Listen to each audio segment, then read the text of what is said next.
आज बेटा हमारा जो टॉपिक है वो work done by gravitational field है। हमेशा की तरह पहले हम एग्जामिनेशन पॉइंट ऑफ व्यू के लिहाज से देखेंगे तो एज अ एग्जाम बेटा 2 दफ़ा पेपर में आया हुआ है work done by gravitational field, इस लिहाज से बेटा इंपॉर्टेंट है। तो इससे पहले हम देखें work done by gravitational field क्या है। हमें सबसे पहले पता होना चाहिए what is mean by gravitational field. क्या हमें देखना है work done by gravitational field, तो सबसे पहले हमें क्या पता होना चाहिए ग्रेविटेशनल फील्ड से क्या मुराद है। तो ग्रेविटेशनल फील्ड से सिंपल ये मुराद है एरिया और region around earth where gravitational force experience known as gravitational field. कि अर्थ के इर्द वो एरिया वो रीजन जहां पर हम ग्रेविटेशनल फोर्स को एक्सपीरियंस कर सकते हैं उसको बेटा हम इसका नाम देते हैं ग्रेविटेशनल फील्ड का नाम देते हैं। मतलब अर्थ है, अर्थ के अराउंड हम किसी बॉडी को थ्रो करते हैं अपवर्ड डायरेक्शन में, तो वो अपवर्ड डायरेक्शन में जा रही होगी, उसको ग्रेविटेशनल फोर्स को एक्सपीरियंस कर रही है, तो उस वक्त जो वर्क डन होगा वो क्या कहलाएगा, work done by gravitational field होगा। फिर वो बॉडी डाउनवर्ड आ रही है, वो ग्रेविटेशनल फोर्स को एक्सपीरियंस कर रही है, इसका मतलब उस वक्त जो वर्क डन होगा वो क्या होगा, work done by gravitational field होगा।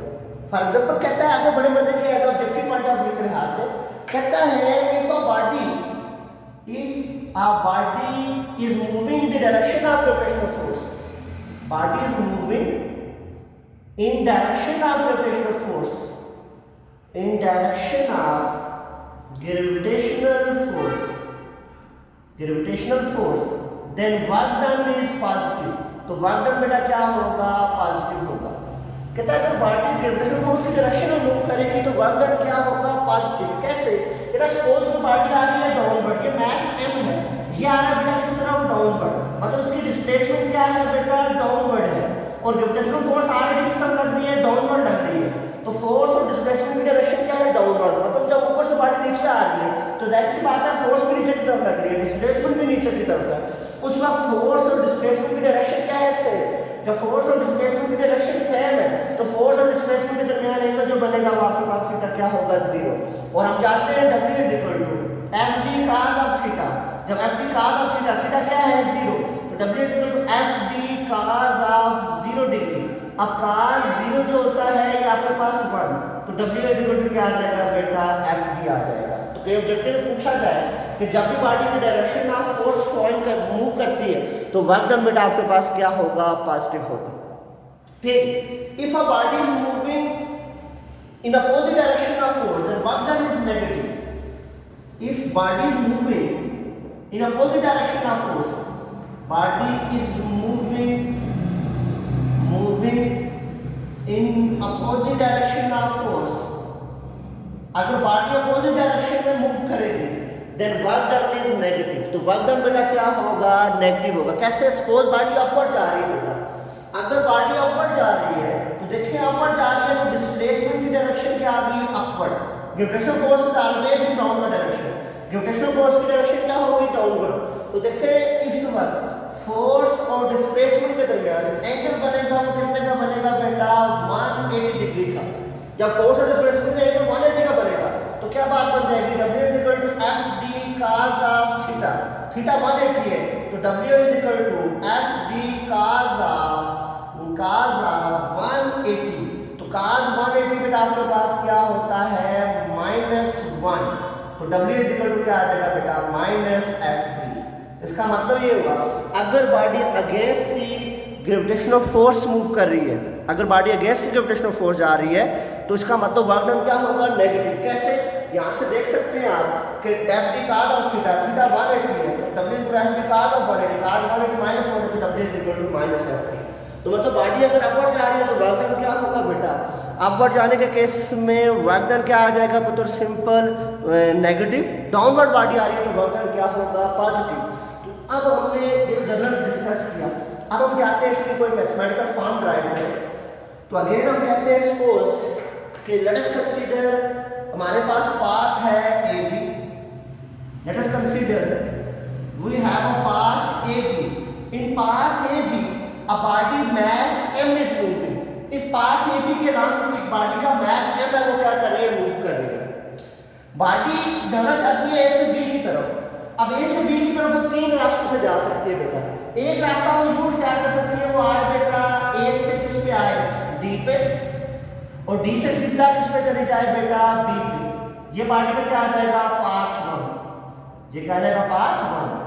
जब पाथ 1 आया तो बाडी क्या करे, A D B path follow करे, ए से जाए डी पे, डी से जाए बी पे, तो इस तरह बाडी बी तक पहुंच सकती है। दूसरा बाडी के बाद दूसरा रास्ता जो है वो बाडी सिंपल क्या करेगा, यहाँ से ए से किसी पॉइंट जाए सी पे, ए से जब सी पे जाएगी और सी से सीधा किस पे चले जाए बी पे, ये इसका क्या आ गया दूसरा पाथ, ये पाथ 2 आ गया। फिर हम बात करते हैं बाडी के पास तीसरा रास्ता क्या है कि सीधा बाडी ए से बी की तरफ चले जाए, ये क्या है बेटा पाथ 3। हमने कहा बेटा इस डायग्राम के अंदर अगर आप देखें तो हमने कहा सपोज हमारे पास पाथ है ए बी, बाडी ए से लेकर बी तक मूव कर रही है, ए इनिशियल पॉइंट है, बी फाइनल पॉइंट है। जब ए से बी तक पहुंच जाती है तो बाडी के पास ए से लेकर बी तक पहुंचने के लिए 3 रास्ते हैं। पहला रास्ता ये है कि बाडी ए से जाए डी पे, डी से जाए डी पे। फिर दूसरा रास्ता ये है बाडी जाए ए से सी, सी से किस पे चले जाए, सी से किस पे चले जाए, बी पे चले जाए। और तीसरा रास्ता ये है बाडी सीधा किस पे चले जाए, ए से बी की तरफ चले जाए, बाडी सीधा किस पे चले जाए, ए से बी की तरफ। अब हम देखेंगे कि हम पहले पाथ 1 के लिए कॉर्डिनेट फाइंड करेंगे, फिर पाथ सेकंड के लिए कॉर्डिनेट फाइंड करेंगे और फिर पाथ थर्ड के लिए हम क्या करेंगे बेटा वर्क डन फाइंड करेंगे। तो सबसे पहले हम आ जाते हैं पाथ 1 के लिए work done. Work done across path A D B, work done across path ADB के अलावा जो वर्क डन हम बात करें, work done across path ADB जिसको मैं कहूंगा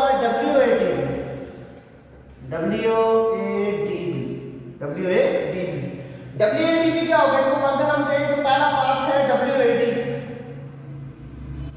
प्लस क्या आ जाएगा WDB। मतलब बाडी पहले जाएगी ए से डी, डी से किस पे जाएगी बी पे, मतलब बाडी में पहले मूव करना है ए से डी की तरफ, डी से किस पे चली जाएगी बेटा बी की तरफ। तो WADB क्या होगा WAD प्लस WDB, इसका मतलब पहले WAD फाइंड कर सकते हैं, फिर क्या करेंगे WDB, इसको नाम देते हैं क्वेश्चन नंबर 1। WAD क्या होगा, पहले मैं WAD फाइंड करता हूं। WAD is equal to FD cos of theta, cos of theta. देखिए बेटा यहां पर AD के क्लास ग्रेविटेशनल फोर्स तो लग रही है आपको पता है डाउनवर्ड, जो F is equal to mg downward लग रही है, डिस्प्लेसमेंट ए से डी की तरफ, तो थीटा कितने का बन रहा है बेटा 90 डिग्री। तो थीटा यहां पर ए डी के क्रॉस में ग्रेविटेशनल फोर्स डाउनवर्ड है, डिस्प्लेसमेंट आगे है, एंगल बन रहा है 90 का, तो थीटा यहां पर कितने का बन जाएगा बेटा 90 डिग्री। तो WAD is equal to FD cos of 90 degree, जो cos 90 होता है बेटा 0, तो WAD बेटा आपके पास क्या आ जाएगा 0 आ जाएगा। WAD क्या आ गया 0, क्यों, फोर्स और डिस्प्लेसमेंट का एंगल कितने का बन रहा है बेटा 90 का। अब हमने कहा WAD तो 0 आ गया, WDB क्या होगा, तो WDB के लिए देखेंगे, WDB की बात करें तो वो भी क्या होगा FD cos of theta, F gravitational force है। ये देखें DB के नाम की बाडी जा रही है अपवर्ड डायरेक्शन में, ग्रेविटेशनल फोर्स इसके अंदर जो लग रही है वो सिंपल क्या है F is equal to mg downward, displacement किस तरफ लग रही है बेटा अपवर्ड, तो डिस्प्लेसमेंट बेसिकली यहां h के इक्वल है, एंगल कितने का बन रहा है बेटा 180 डिग्री का। अलोंग द पाथ DB अगर हम बात करें तो बॉडी अपवर्ड जा रही है, फोर्स नीचे की तरफ लग रही है, डिस्प्लेसमेंट अपवर्ड है, तो एंगल कितने का बन जाएगा बेटा यहां पर 180 का। एंगल अगर 180 का बन रहा है तो यहां से देखें बेटा थीटा इज इक्वल टू 180, तो यहां से क्या फॉर्म बन जाएगी WDB equal to FD cos of 180 degree.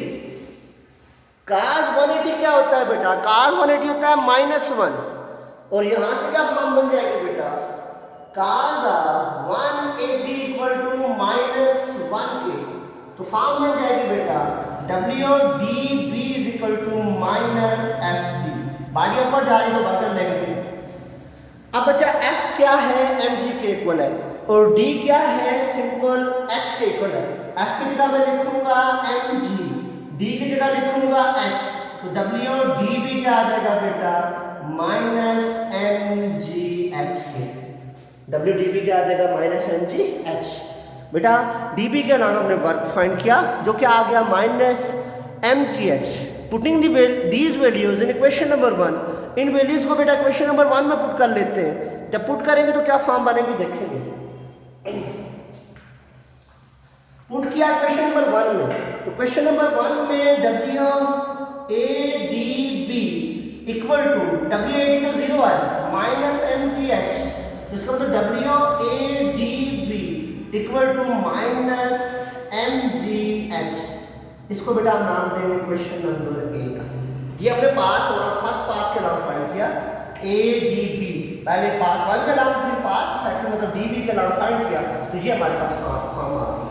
अब हम फाइंड करेंगे work done along path second. अब हमने क्या फाइंड करना है बेटा, सेकंड पाथ के अलोंग वर्क डन।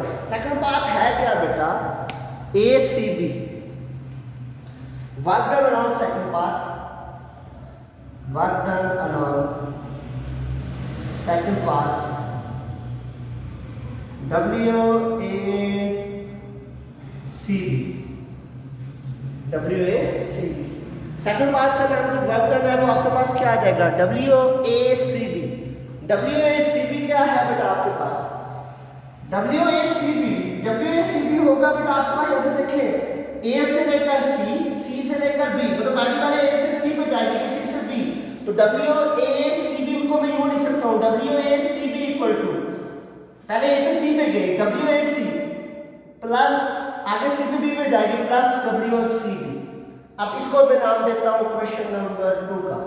तो पहले मैं फाइंड करूंगा डब्ल्यू ए सी, फिर मैं डब्ल्यू फाइंड करूंगा बेटा डब्ल्यू सी बी। अब डब्ल्यू ए सी फाइंड करना है पहले मैं यहीं से सिर्फ यहीं पे फाइंड करता हूं ऐसे।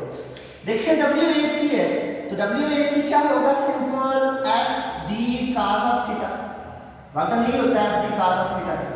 बेटा बॉडी जब जा रही है अपवर्ड ए से सी की तरफ जा रही है, तो अगेन इस पर ग्रेविटेशनल फोर्स लगेगी डाउनवर्ड, डिस्प्लेसमेंट है अपवर्ड, एंगल कितने का बनेगा ए सी के नाम अगेन 180 का, क्योंकि फोर्स नीचे की तरफ लग रही है, डिस्प्लेसमेंट अपवर्ड है, एंगल 180 का, थीटा आ जाएगा बेटा यहां से 180। तो W A C is equal to F D cos of 180 degree. बचा जो cos 180 होता है वो होता है -1, तो डब्ल्यू ए सी आपके पास आ जाएगा -1 है तो माइनस एफ डी आ जाएगा, डब्ल्यू ए सी क्या आ गया माइनस एफ डी।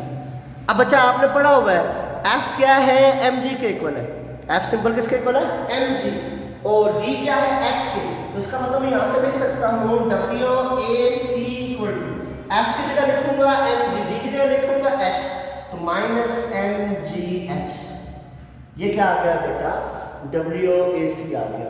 अब फाइंड करना है मैंने डब्ल्यू सी बी, मैं उसी डायग्राम में जाऊंगा वहीं पे करूंगा बेटा, देखिएगा डब्ल्यू सी बी देखें, डब्ल्यू सी बी की बात करता हूं, यहां पर देखें ये सी बी है, इसमें देखें डब्ल्यू सी बी में इधर ही लिखता हूं W C B is equal to F D cos of theta, और देखें सी से लेकर बी तक, सी से लेकर बी तक बात करें तो ग्रेविटेशनल फोर्स लग रही है डाउनवर्ड एफ, और ये डिस्प्लेसमेंट है बी की तरफ, एंगल बन रहा है बेटा 90 का, तो इसका मतलब W C B equal to F D cos of 90 degree. cos 90 बेटा क्या होता है, cos 90 होता है 0, तो डब्ल्यू सी बी क्या आ जाएगा बेटा 0 आ जाएगा, डब्ल्यू सी बी क्या आ गया 0। मैंने इस वजह से उसके डायग्राम के ऊपर सॉल्व किया, एंगल चूंकि बन रहा था 90 का, तो cos 90 0 होता तो ये 0 हो गया, तो putting the value of W A C and W C B in equation number 2, कि डब्ल्यू ए सी और डब्ल्यू सी बी की वैल्यू इक्वेशन नंबर 2 में पुट करेंगे।